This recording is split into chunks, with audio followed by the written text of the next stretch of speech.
Dear Patriots, before the news starts, please subscribe to our patriotic channel by clicking the subscribe button. Give us a thumbs up to this video. Don't forget to leave your opinion below in the comments section. Share the news on Facebook and Twitter so your friends see it. Thank you. The Las Vegas sheriff just revealed massive secret about the shooter that explains everything. One of the biggest changes to the Las Vegas shooter case just came from Clark County Sheriff Joseph Lombardo himself. During the press conference in Las Vegas last night, Sheriff Lombardo admitted that the shooter Stephen Paddock may have been radicalized at some point. "I want to understand the motivation that you described, okay, to prevent any future incidents, and, did this person get radicalized unbeknownst to us? And we want to identify that source." This would back up previous claims that he was strongly associated with radical groups including both Antifa and the Islamic State, although both currently remain unproven. Still, when you couple this new development with the fact that the Islamic State has made more than 3 official declarations that they were behind the attack, including repeated claims that Paddock was radicalized a few months ago, it does make you wonder.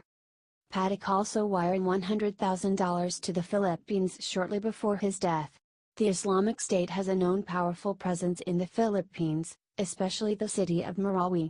These may be coincidences, but they are certainly worth checking out.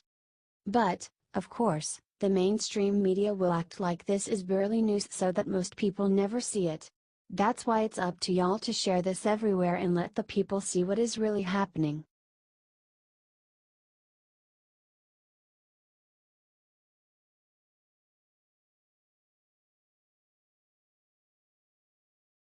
Seconds after the Vegas shooter's girlfriend landed in LA, someone unimaginable showed up to get her. By now everyone in the whole world knows the name Mary Lou Danley as the girlfriend of Stephen Paddock. For hours she was a major person of interest, then later she was removed from that list. But the drama did not stop there. You see, Mary Lou was in the Philippines. The same place that Paddock had transferred $100,000 just a few weeks ago before his killing spree. In an effort to clear her name, Mary Lou Danley flew back to Los Angeles last night. However, when she stepped off the airplane into LAX, the FBI was waiting for her. For some reason or another, Mary Lou was being wheeled in a wheelchair. If this is something regular for her or if it's temporary remains unknown. It turns out she is once again a person of interest in the case after the money transfers and some other very strange circumstances surrounding the shooting, including why the rooms were in her name. The victims and their families deserve answers, and all of America deserves to know why he went on the killing spree in the first place.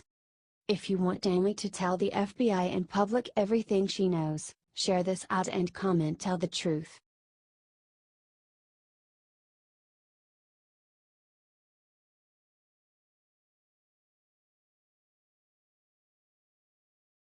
What Trey Gowdy said about multiple people involved in Las Vegas shooting is rocking America.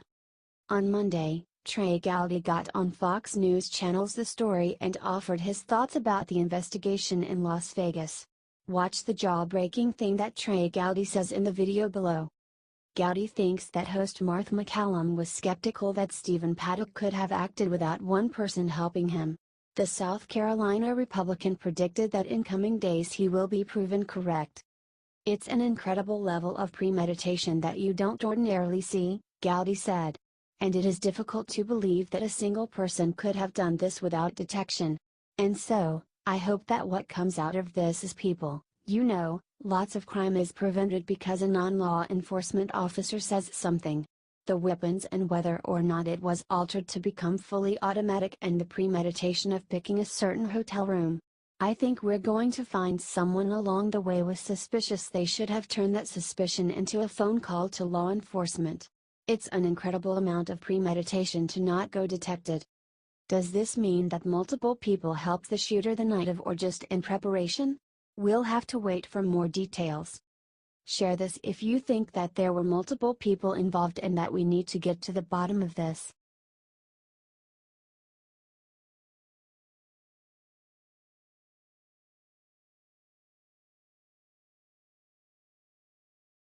The moment Ivanka walked into military base today, everybody noticed insane new thing about her. Ivanka Trump is pure class. Many other presidents' daughters are famous for partying. Ivanka has a more active role. She showed up to Camp Lejeune on Tuesday to speak at an event about employment for military spouses. Ivanka Trump and Kellyanne Conway showed up and lit the room on the fire. God bless this first daughter. She is working hard to make this country better. All the media is talking about now is the following. It's so sad. Ivanka Trump's attorney said that her attorney is intending to spend some time on initiatives that she cares about, particularly with regard to women in the workplace. Get this out there if you are proud to have Ivanka in the White House. Describe Ivanka in 2 words below in the comments, y'all.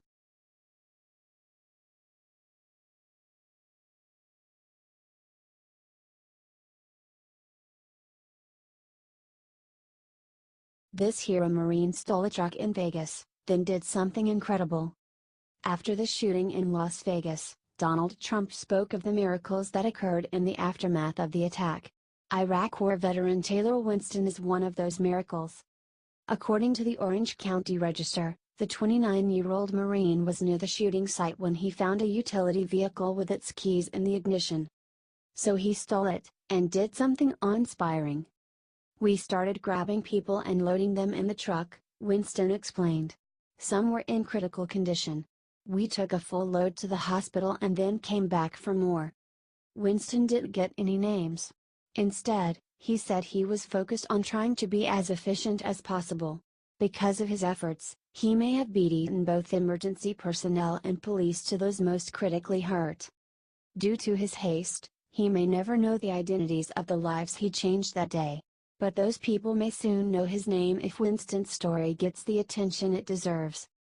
Comment God bless the military and share so the world can see what heroism looks like in the midst of tragedy. This man should be way more famous than the disgusting human who decided to gun down so many innocent Americans.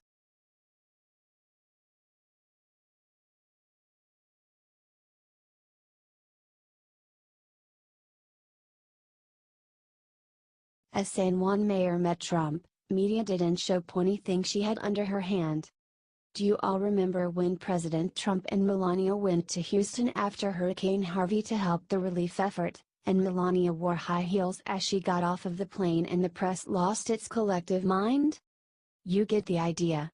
All this despite the fact that Melania changed into sneakers shortly afterward. Fast forward to Hurricane Maria, which devastated Puerto Rico. President Trump and the mayor of San Juan have been feuding over the president's relief response. The mayor, Carmen Yulín Cruz, quickly became a darling to the media for criticizing President Trump, despite increasing evidence that the president's disaster response was appropriate and helping to save lives.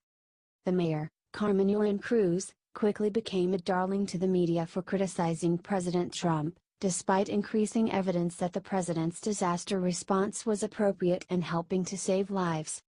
President Trump met with several politicians, including Cruz, on Tuesday for a briefing on the disaster response.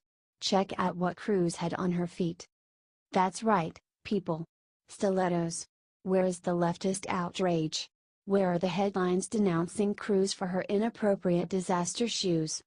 It's typical rules for thee, not for me behavior from the left, and it's tiring. It's up to us to get this out there, so share it at least 10,000 times. HT Fox News.